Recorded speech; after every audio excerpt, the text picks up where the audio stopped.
Bismillahirrahmanirrahim. Assalamualaikum warahmatullahi wabarakatuh. Waalaikumsalam warahmatullahi wabarakatuh. Selamat sore teman-teman. Sore Bu Sore. Alhamdulillah ya, kita bertemu ya dalam konseling kelompok pada hari ini. Pada hari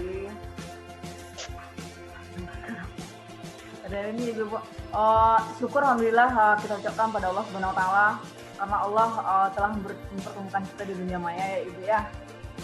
Salawat dan salam buat ibu kita ini Nabi Muhammad SAW. Allahumma sholli ala sayyidina Muhammad wa ala ali sayyidina Muhammad. Baiklah teman-teman, hari ini kita akan mengadakan konseling kelompok kecil ya, di mana anggota kita ada berlima ya, berenam dengan saya. Ya Ibu. Ya Bu. Yuk. Baiklah, kita awal dengan membacakan basmalah. Bismillah. Ini saya akan perkenalkan.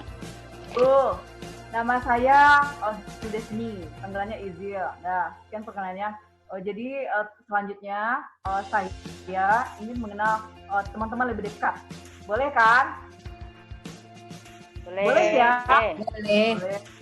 Boleh. Ya. Sampai ya dari Desi. Silakan Desi, sebutkan namanya, terus apa kesukaannya. Lanjut nanti sama Ibu Ed, sama Vera, sama Denny, dan sama Fitri. Silakan. Kesukaannya ini apa nih Bu? Hobi kah? Atau makanan? Makanan? Ya, makanan. Suka makan apa? Sambil diperagakan. Oke. Baiklah. Perkenalkan, nama saya Desi Mariani. Kesukaan saya, mungkin makanan kesukaan saya sate. Baiklah, saya perkenalkan, nama saya Erniwati. Makanan kesukaan saya sate. Saya Maya. Ya. Saya Lanjut.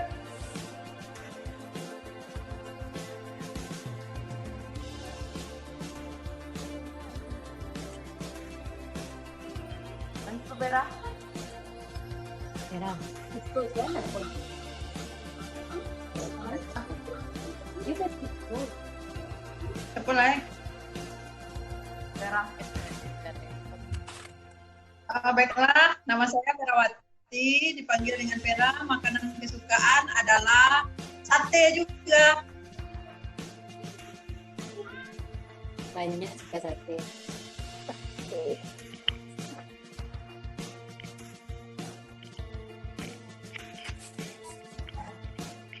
Baju merah, yang pakai jubah merah. Baiklah. Ulang lagi. Perkenalkan, nama saya Ramadhani, panggilan Dani. Makanan kesukaan saya adalah nasi goreng. Oh, ayolah bikin itu. Para punya dah dapat dua. Dah, Selanjutnya, yang terakhir, Bu Epi.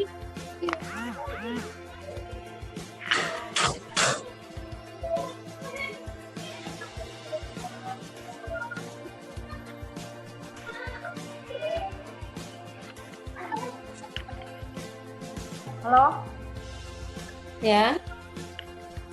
di mana?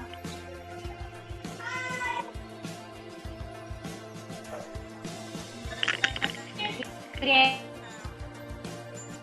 Ini.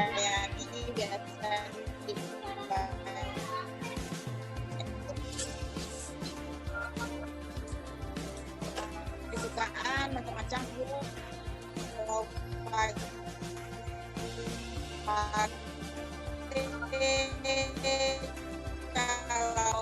yang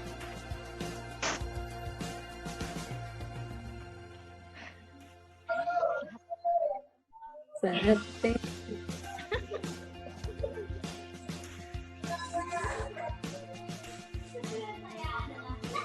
Ya. Baiklah teman-teman, terima kasih ya sudah memperkenalkan diri, di mana kita sekarang akan berdiskusi tentang konseling kelompok. kita di sini ada kelompok kecil ya teman-teman. Jadi gimana konseling kelompok ini, ada yang tahu tidak apa yang maksud dengan konseling kelompok itu apa? Tidak. Udah ada yang tahu ya, banyak yang tahu ya, semua mungkin tahu ya konseling kelompok itu seperti apa ya? Halo. Tahu sedikit-sedikit, Bu. Oh ya silakan, Desi Mariani. Iya, Ibu. Apa itu konseling kelompok? Konseling kelompok yaitu usaha untuk membantu memecahkan masalah teman Bagus. atau masalah kita. Ya. Masih ada tanggapan yang lain? Silakan.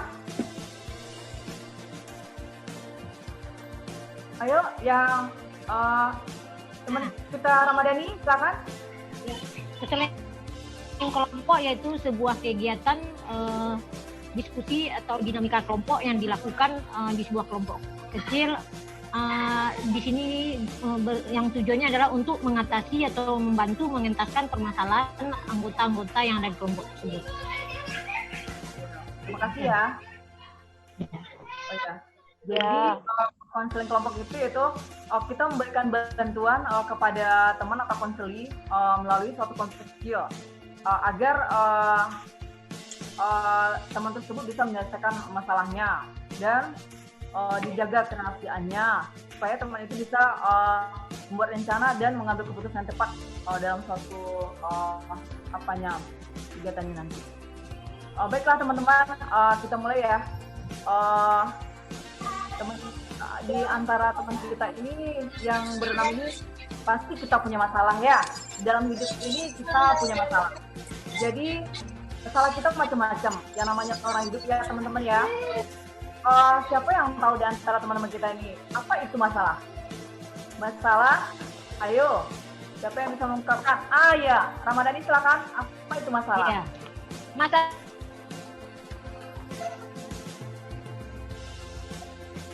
Ya, silakan.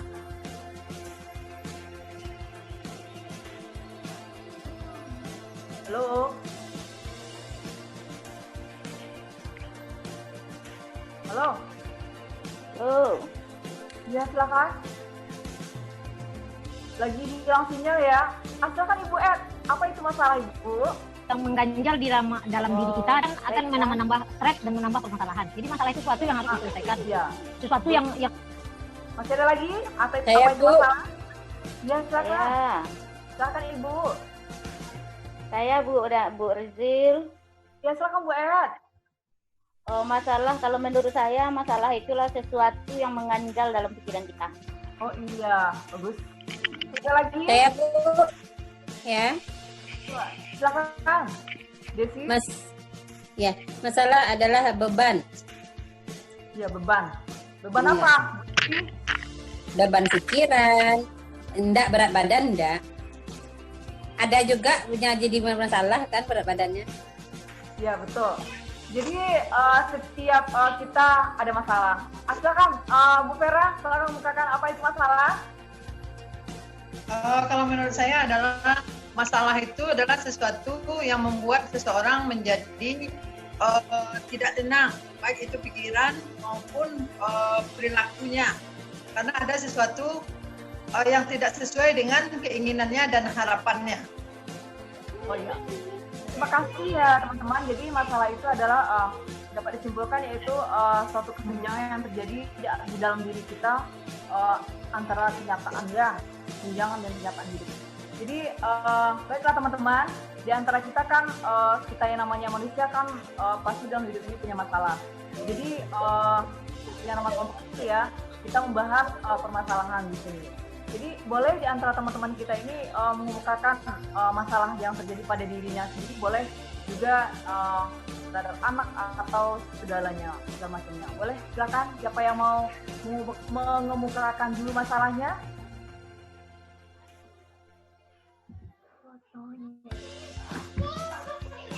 Nanti di antara teman-teman ini yang lebih menonjol nanti masalahnya kita pecahkan bersama-sama. Ayo, siapa yang mulai dulu yang mau mengemukakan masalahnya? Ya, Bu. Silakan, Bu Fitriani. Baik, terima kasih Bu Zildesmi dan teman-teman semuanya. mudahan mau mendengarkan, bisa mendengarkan apa yang saya sampaikan. Ini permasalahan yang saya rasakan pada saat ini adalah masalah anak, Bu. Mana anaknya, Bu? Anak yang Ibu, yang apa nih, Bu? Artinya yang membangkang lagi. Oh, pembangkang. Kembang. Udah lah, Bu. Pi? Ya, Bu, cuma itu, Bu. Oh ya, makasih. Silakan. Iya. Ada lagi? Coba sekarang masalahnya Desi lagi apa? Kira-kira dalam hatinya mengganjal.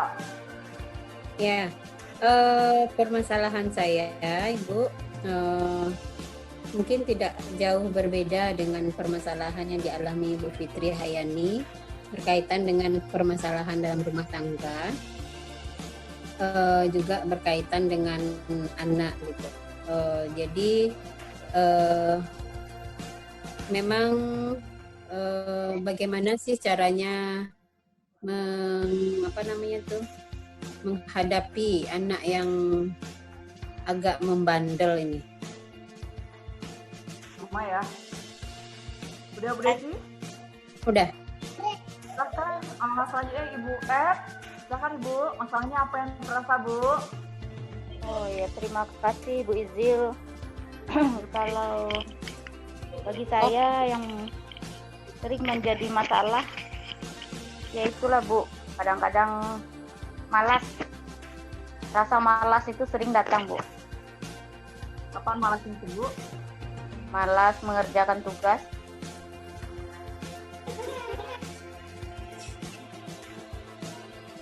Bagaimana itu, Bu, jalan keluarnya supaya kita jadi rajin? Oh ya, nanti kita sama ya, Bu. Silakan Ibu Dani. Nah, baiklah, terima kasih Ibu Konselor. Permasalahan yang saya hadapi saat ini adalah masalah tentang memanage waktu sebaik-baik mungkin agar waktu itu bisa dimanfaatkan untuk membuat atau menyelesaikan tugas-tugas yang telah menumpuk.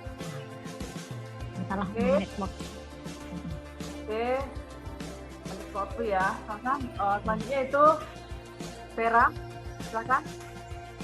Baiklah, masalah yang saya rasakan pada saat khususnya pandemi corona ini, di mana pembelajaran atau segala sesuatu yang dilakukan, baik itu tugas atau kegiatan itu adalah secara online.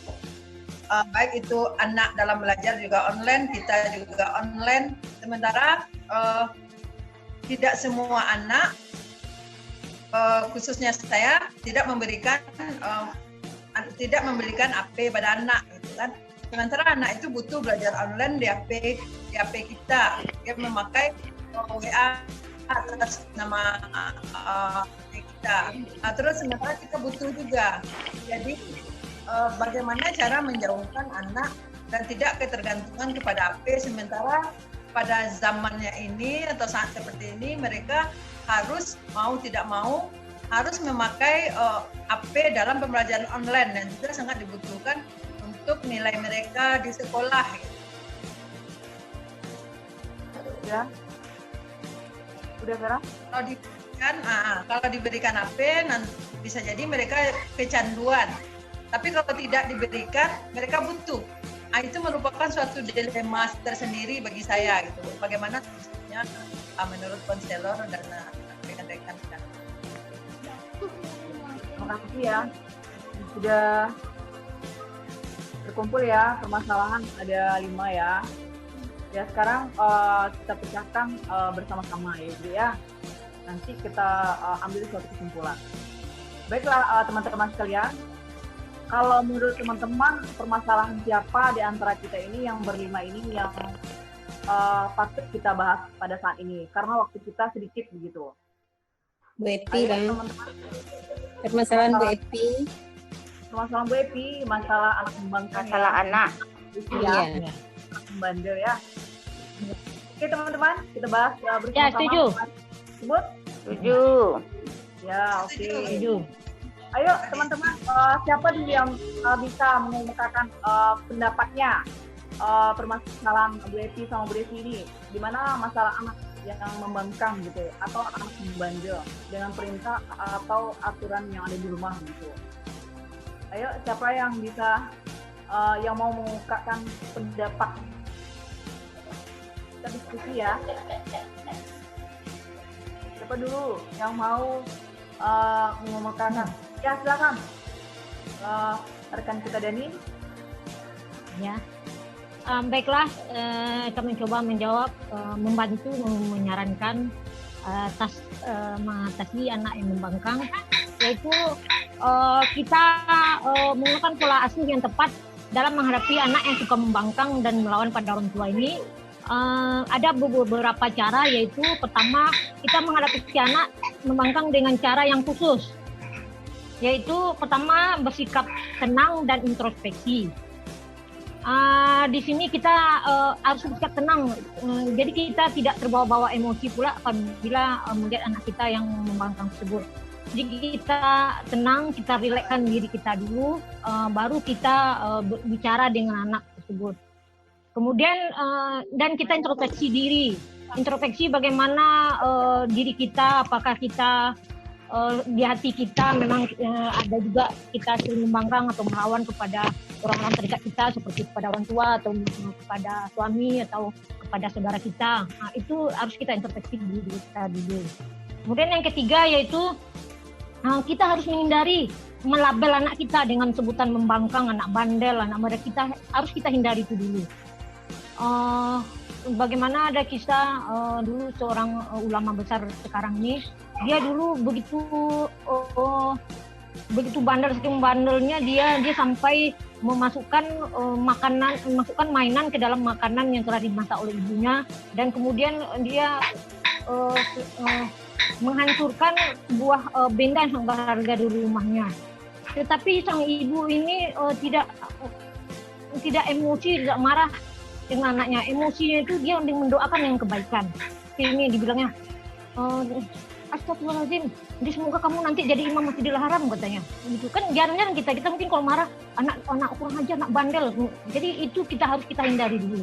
Jadi semarah-marah kita doakan anak kita yang kebaikan. Gitu. Jadi jangan melabel anak dulu. Kemudian selanjutnya kita bisa menciptakan suasana menyenangkan. Mungkin penyebab anak membangkang itu mungkin ada suasana di rumah itu yang pengap, yang gimana namanya itu, suasana di rumahnya kurang menyenangkan, ruwet, stres dia jadinya kan, jadi dia membangkang jadinya. Jadi kita ciptakan di rumah itu bagaimana suasana menyenangkan, suasana yang hangat, yang membuat anak itu mau mendengarkan pembicaraan kita, mau memperhatikan kepada apa yang kita sampaikan, dan mau melarang apa yang kita sampaikan. Jadi itu tadi kita harus menciptakan suasana menyenangkan dulu agar hati anak kita tenang, dia insya Allah tidak akan membangkang apa yang kita sampaikan. Selanjutnya kita ajak anak kita berbicara. Bicaranya empat mata dari hati ke hati. Karena kalau segala sesuatu yang disampaikan dengan hati, insya Allah hati itu, apalagi hati anak itu masih lembut, hati anak itu masih suci, masih bersih. Insya Allah dengan hati kita menasihatinya, kita panggil dia empat mata tanpa tahu yang lain. Jadi dia tidak merasa direndahkan. Misalnya ada abangnya yang membandel, kita panggil dia, kita berbicara berdua dengan dia, kita dekati hatinya yang kita ambil, kita tanya ke dia dari hati ke hati. Jadi kita memarahinya bukan depan adik-adiknya, jadi dia merasa dirinya dihargai. Gitu. Jadi kalau langsung kita marahin dia depan apanya, itu yang membuat dia semakin membangkang kepada kita. Ya, jadi kita bicara dari hati ke hati kepada anak kita tersebut. Kemudian selanjutnya kita hindari hal-hal yang mengancam. Kan seringkali mengancamkan, awas kamunya kayak gitu juga lagi, awas kamu pegang juga apa lagi, awas kamu. Jadi itu yang harus kita hindari, jangan kita mengancam-ancam anak kita. Terus selanjutnya yang selanjutnya itu kita berikan instruksi yang jelas. Kadang kita mungkin sebagai orang tua kan kita ingin anak kita melakukan sesuatu, tapi kita nggak jelas instruksinya gitu, membuat anak kita jadi bingung, jadi galau, jadi ragu dia kan. Seperti ini, misalnya kalau kita mau minta tolong, tolong jemur pakaian, jelas itunya. Jadi jangan kita mandi mandi dulu, mandi lagi, habis itu pakaian gitu. Jadi dia bingung. Jadi berilah instruksi itu yang jelas kepada anak kita itu agar dia bisa melaksanakan semua instruksi yang kita perintahkan kepada dia. Kemudian selanjutnya bisa kita cari saat yang tepat. Jadi jangan saat anak kita membangkang, kita langsung marah-marah menyampaikan sesuatu itu tidak ada tentu arahnya. Itu percuma pemaziran kata-kata. Jadi capek bicara saja kita kepada anak masih tengah kanan, sebabnya kiri. Jadi kita cari waktu yang tepat. Kita biarkan saja dulu saat dia membangkang itu. Kita cari suasana, kita lihat bagaimana hatinya sedang tenang, sedang nyaman, sedang bahagia. Kita panggillah dia, kita bicara dengan dia. Jadi mungkin itu pada Ibu, kembalikan pada Ibu Konselor. Iya, terima kasih. Tepuk tangan buat Ibu Dani. Hebat ya. Silakan masih ada yang lain teman kita memberikan saran, memberikan solusi. Silakan. Ibu Vera, bagaimana menurut pendapat Ibu Vera?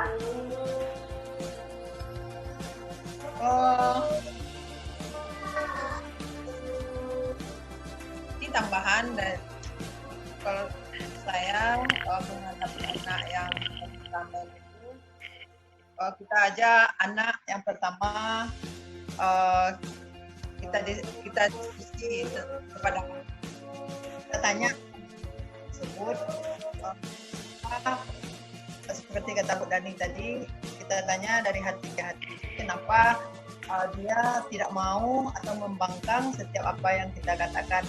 Kita berusaha menjadi teman, partner kepada anak kita, bukan bertindak sebagai orang tua atau orang yang menghakimi suatu kesalahan anak, tetapi mengajak anak untuk saling terbuka dan menganggapnya sebagai teman sehingga dia bisa dengan lepas mengatakan permasalahannya dan bisa mempercayai kita, sehingga dia tidak menganggap kita sebagai orang tua yang diktator atau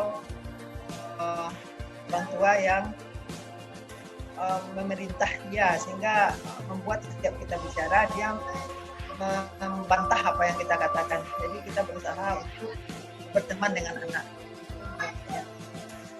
Ya, terima kasih. Ya, berusaha untuk menjadi teman ya bagi anak ya. Itu menurut Vera.